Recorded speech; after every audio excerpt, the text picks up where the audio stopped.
kasih Bapa, kami mengucap syukur Tuhan buat hari ini. Engkau izinkan kami boleh terus ada di mezbah doa, memuji menyembah Engkau. Bahkan hari ini kami mau mendengarkan firman Tuhan.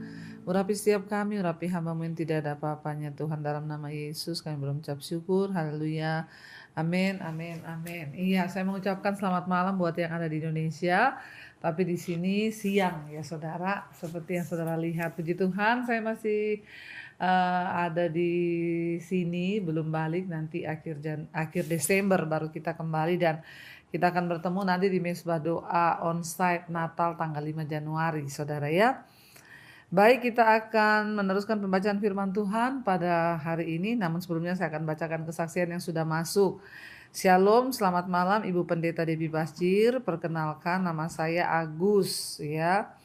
Agus Rumpedai dari Papua. Saya mengikuti mezbah doa dan mezbah syukur itu dari bulan Oktober 2022. Dan saya ingin bersaksi bahwa Tuhan itu sangat luar biasa. Sebab saya tahu dan percaya tanpa campur tangan Tuhan saya tidak akan ada apa-apanya Bu. Amin ya. Saya sudah mengikuti ujian dokter di seluruh Indonesia pada bulan Agustus yang lalu. Pada saat hasil pertama keluar saya dinyatakan tidak lulus. Disitulah saya menjadi sangat putus asa, saya kecewa, dan akhirnya saya menjauh dari Tuhan. Setelah saya mendapat channel Ibu di YouTube, saya mulai mengikuti sampai sekarang mezbah doa, mezbah syukur. Puji Tuhan, saya tetap setia mengikuti mezbah doa dan mezbah syukur, dan semakin hari saya semakin dekat dengan Tuhan. Akhirnya saya mengikuti tes ujian nasional dokter seluruh Indonesia yang kedua pada bulan November. Dan puji Tuhan, hari ini saya melihat bagaimana Tuhan bekerja luar biasa setelah saya mendapatkan hasil pengumuman dan saya dinyatakan lulus ujian dokter. Haleluya. Saya sangat bersyukur dan juga berterima kasih kepada Tuhan Yesus karena Tuhan sangat baik. Saya juga berterima kasih kepada Ibu Debbie ya yang terus menguatkan lewat mezbah doa dan mezbah syukur. Terima kasih Ibu, mohon maaf kalau kesaksian saya ini panjang. Tuhan Yesus memberkati kita semua. Amin, amin, amin. Saudara jangan kecewa ya. Mengikuti ujian dokter yang pertama dinyatakan tidak lulus ya, sempat kecewa dan menjauh dari Tuhan. Seringkali kita ini manusia ketika kita punya keinginan apa yang kita ingin lalu Tuhan tidak menjawab atau keadaan tidak seperti yang kita mau, kita menjauh dari Tuhan. Ya. Dan rasanya kita menjadikan Tuhan itu hanya sebagai apa ya, kalau kita ya senang kita datang, kalau kita memperoleh apa yang kita mau kita dekat dengan Dia. Tapi ketika kita tidak memperoleh apa yang kita mau, kita menjauh dari Tuhan. Saudara, ya Tuhan itu Tuhan yang berkuasa atas hidup kita. Apapun keadaan di hidup kita jangan pernah menyalahkan Tuhan, apalagi menjauh dari Tuhan. Tuhan tidak pernah rugi, kitalah manusia yang rugi kalau kita menjauhkan diri dari Tuhan. Iya, baik, kita akan melanjutkan pembacaan firman Tuhan malam hari ini. Dan ya, kemarin kita sudah sampai di Keluaran pasal 22 saudara ya. Dan kemarin kita sudah baca ya, di sana Tuhan mengatur tentang peraturan-peraturan, tentang tolong menolong. Dikatakan jangan kamu pura-pura tidak tahu. Ya, kalau melihat ada domba saudaramu yang tersesat ke rumahmu, kamu jangan pura-pura tidak tahu ya. Kalau kamu melihat ada ya sesuatu yang bukan milikmu lalu kamu pura-pura tidak tahu. Ya, Tuhan berkata jangan pura-pura tidak tahu. Karena kebanyakan manusia itu sukanya pura-pura tidak tahu. Sudah melakukan dosa aja pura-pura tidak tahu. Ya, melakukan banyak kejahatan tapi pura-pura tidak tahu. Jangan saudara, Tuhan itu bukan Tuhan yang bisa kita permainkan. Dan sekarang kita akan lanjutkan masih di Ulangan 22. Sekarang ya kita sampai pada ayat yang ke 13 ya, dikatakan tentang hukum perkawinan. Apabila seorang mengambil istri dan setelah menghampiri perempuan itu menjadi benci kepadanya, kemudian menuduhkan kepadanya perbuatan yang kurang senonoh dan membusukkan namanya ya, Dikatakan di sana, lalu membusukkan namanya dan berkata, perempuan ini kuambil menjadi istriku, tetapi ketika ia kuhampiri, tidak kudapati padanya tanda-tanda keperawanan. Maka haruslah ayah dan ibu gadis itu memperlihatkan tanda-tanda keperawanan gadis itu kepada para tua-tua kota di pintu gerbang. Dan ayah si gadis haruslah berkata kepada para tua-tua itu, aku telah memberikan anakku kepada laki-laki ini menjadi istrinya. Lalu ia menjadi benci kepadanya. Dan ketahuilah ia menuduhkan perbuatan yang kurang senonoh dengan berkata, tidak ada kudapati tanda-tanda keperawanan kepada anakmu.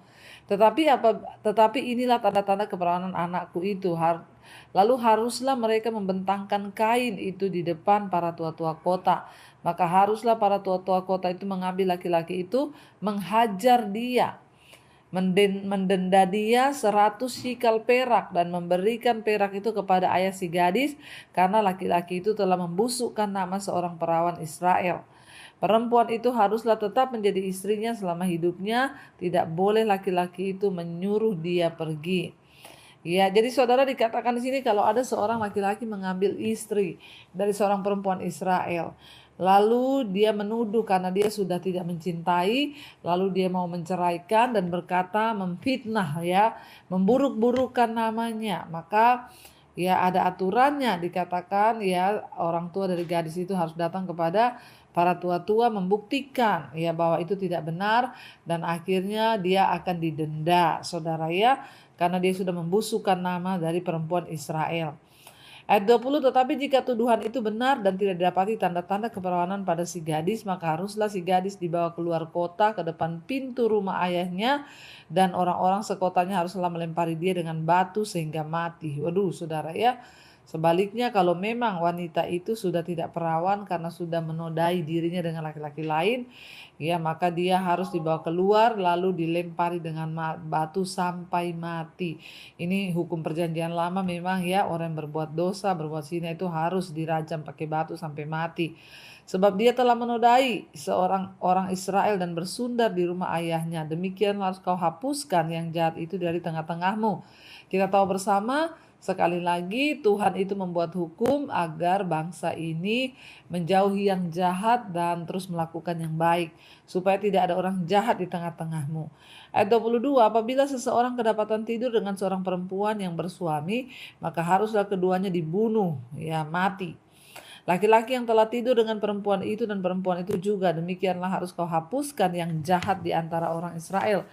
Pada zaman dulu kalau ada orang bersinah, ya, seseorang sudah menikah lalu selingkuh, dua-duanya harus dihukum mati. Ya, tidak ada kata tidak, saudara. Ya, kalau sekarang hukum ini masih diterapkan, saya pikir semua mati kali, ya. Karena banyak sekali orang yang selingkuh, saudara, ya. Karena banyak orang yang sudah beristri tapi masih bersinah dengan istrinya orang lain. Demikian orang yang sudah bersuami tapi masih bersinah dengan suaminya orang. Ya, untung hukum ini tidak diterapkan, kalau tidak banyak sekali yang dihukum mati, saudara, hanya karena ya persinahan. Ketika Yesus datang, ya, dia menggenapi seluruh hukum Taurat dalam dirinya, karena dikatakan tidak mungkin seseorang dibenarkan karena melakukan hukum Taurat. Karena ya betapa banyak, saudara, larangan dan betapa banyak aturan yang tidak mampu dilakukan karena tidak berdaya oleh daging, ya.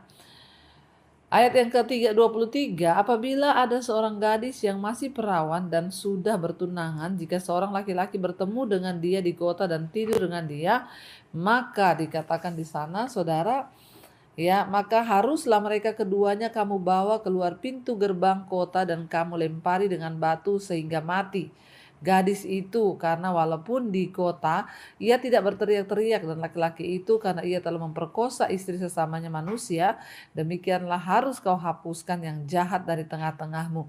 Jadi pokoknya ya kita tahu perjanjian lama itu hukumnya mata ganti mata, nyawa ganti nyawa, orang berdosa harus dibunuh sampai mati. Ya, dikatakan kalau ada seorang gadis yang sudah bertunangan tapi dia melakukan persinahan dengan laki-laki lain, keduanya juga harus dibunuh sampai mati, saudara, ya.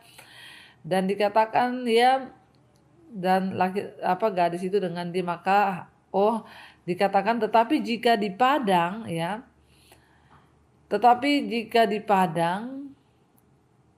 laki-laki itu bertemu dengan gadis yang telah bertunangan itu, memaksa gadis itu tidur dengan dia, maka hanyalah laki-laki yang tidur dengan gadis itu yang harus mati. Sebaliknya, kalau dia diperkosa oleh laki-laki, maka laki-laki itu yang dibunuh mati.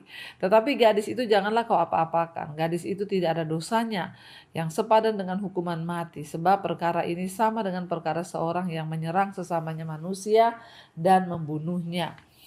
Sebab laki-laki itu bertemu dengan dia di padang, walaupun gadis itu telah bertunangan, ya dia berteriak-teriak tetapi tidak ada yang datang menolongnya. Ayat 28, apabila seorang bertemu dengan seorang gadis yang masih perawan dan belum bertunangan dan memaksa gadis itu tidur dengan dia dan keduanya kedapatan, maka haruslah laki-laki yang sudah tidur dengan gadis itu memberikan 50 sikal perak kepada ayah gadis itu, dan gadis itu haruslah menjadi istrinya. Sebab laki-laki itu telah memperkosa dia, selama hidupnya tidak boleh laki-laki itu menyuruh dia pergi. Seorang laki-laki janganlah mengambil istri ayahnya dan janganlah menyingkapkan puncak kain ayahnya.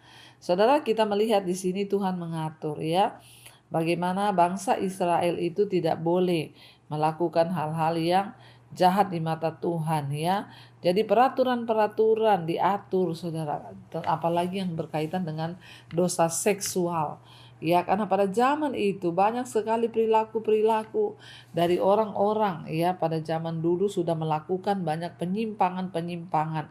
Jadi Tuhan mengatur ya agar mereka itu tidak seenak-enaknya melakukan apa yang jahat di mata Tuhan. Mengapa Allah memasukkan semua peraturan mengenai dosa-dosa seksual ini, saudara, begitu rinci? Ya, karena ya memang ya peraturan mengenai perilaku seksual tentu perlu bagi ya 3 juta orang Israel pada waktu itu yang melakukan perjalanan dengan berkemah selama 40 tahun. Bayangkan membawa 3 juta orang dalam perjalanan, saudara. Selama 40 tahun mereka berada di padang gurun itu pasti ribet, ruwet, akan banyak kejadian saling memperkosa, dan akan terjadi kenajisan, percabulan. Makanya Tuhan mengatur dan mengingatkan kepada mereka. Ya, tetapi peraturan-peraturan itu juga penting. Ya, ketika mereka memasuki tanah perjanjian, yang terlebih penting itu, dan menetap sebagai sebuah bangsa. Bahkan Paulus ya di dalam suratnya, saudara, ya Paulus juga pernah berkata ya, dan dia mengakui bahwa memang penting membuat peraturan-peraturan yang keras mengenai dosa seksualitas bagi orang-orang percaya, karena memang dosa seksual itu memiliki kekuatan ya di dalam mengacaukan iman Kristen ya, dan dapat menghancurkan gereja. Kenapa? Karena dosa seksual bisa menghancurkan rumah tangga, menghancurkan pribadi, menghancurkan keluarga, generasi. Ketika dosa seksual merusak sebuah rumah tangga, maka anak-anak rusak, keturunan rusak, bahkan kutuk bisa menimpa. Kalau semakin banyak orang-orang terjebak dengan dosa seksualitas, itu dapat menghancurkan gereja, bahkan dapat menghancurkan bangsa. Ya, kita melihat, saudara, makanya kita tidak berhenti berdoa buat para pejabat-pejabat di atas bangsa kita. Hancurnya semua karena dosa seksualitas, perselingkuhan, ya akhirnya membunuh. Hari-hari ini itu terjadi, kita lihat di depan mata kita begitu jelas. Makanya Tuhan mengatur hukum-hukumnya. Bahkan Alkitab juga mengatur, saudara ya, supaya ya jangan hanya karena dosa seks ya, itu malah membuat ya akhirnya ya semua-muanya hancur. Dosa seks itu, saudara, ya dapat mengacaukan kehidupan, menghancurkan ya kepercayaan, kredibilitas yang begitu penting untuk orang-orang mencapai sesuatu yang berharga di mata Tuhan, di dalam pernikahan yang kokoh, ya bahkan di dalam ketahanan sebuah keluarga, bahkan bangsa. Karena itu hati-hati, saudara. Kita semua berdoa agar Tuhan menyatakan kekuatan kemuliaannya bagi setiap kita dalam kita menjaga kehidupan kita ya, supaya kita tidak hancur. Orang yang jatuh dalam dosa seksualitas itu akan menghancurkan keluarga, menghancurkan dirinya sendiri, menghancurkan pekerjaannya, bahkan menghancurkan seluruh bangsa. Ingat, kutuk itu ada saudara ya. Dan iblis bekerja hari-hari ini dengan begitu luar biasa. Karena itu saya berdoa buat setiap kita, terutama jemaat Misbah Doa, tetap kuat dan berjaga-jagalah supaya hidup kita tetap dalam perkenanannya.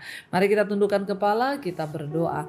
Terima kasih Bapa buat hari ini kami mengucap syukur buat kebenaran firman-Mu yang mengajarkan kepada kami untuk kami terus menjaga hidup dalam kekudusan, tidak terjatuh dalam segala dosa-dosa seksualitas sehingga membuat hidup kami hancur.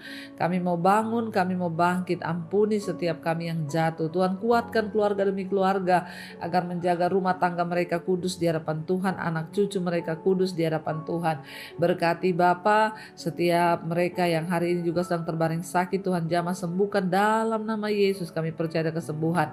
Kau terus memberkati setiap mereka yang terikat dengan dosa-dosa kenajisan, percabulan, homoseksual, lesbian, perselingkuhan, bahkan dosa apapun yang mengikat Tuhan, rokok, minuman keras, obat-obatan terlarang, judi, ketakutan, kekhawatiran, kepahitan, kekecewaan, kami berdoa lepaskan di dalam nama Tuhan Yesus, agar hidup kami boleh menjadi hidup yang membawa terang dan kemuliaan Tuhan. Engkau juga memberkati Tuhan untuk setiap mereka yang dalam masalah keuangan, terlilit hutang piutang, Tuhan turut bekerja mendatangkan kebaikan. Apapun persoalan di hidup kami percaya kami punya Tuhan yang sanggup. Kami melepaskan berkat bagi bangsa dan negara kami Indonesia, dari Sabang sampai Merauke, hujan pertobatan tercurah. Berkati Bapak Presiden Jokowi, wakilnya, seluruh jajaran kabinet yang ada, TNI, Polri, para pejabat di atas bangsa kami. Kuduskan Tuhan, bahkan Engkau murnikan agar Indonesia menjadi bangsa yang hidup dalam kebenaran, sebab kami tahu kebenaran meninggikan derajat bangsa. Berkati juga semua bangsa-bangsa yang ada di 5 benua, Asia, Afrika, Amerika, Eropa, Australia. Tuhan tuntun terus agar kami semua boleh ada dalam perkenanan Tuhan. Terima kasih Bapa, kami percaya hari ini kami dibebaskan, dikuatkan, bahkan dibaharui. Mari buka hati dan tanganmu saudara, terimalah kiranya berkat dari Allah Bapa, cinta kasih dari Tuhan Yesus Kristus, penyertaan manis Allah Roh Kudus menyertai hidup kita mulai hari ini, bahkan sampai kali yang kedua Tuhan Yesus datang menjemput kita, nama kita tercatat dalam kitab kehidupan.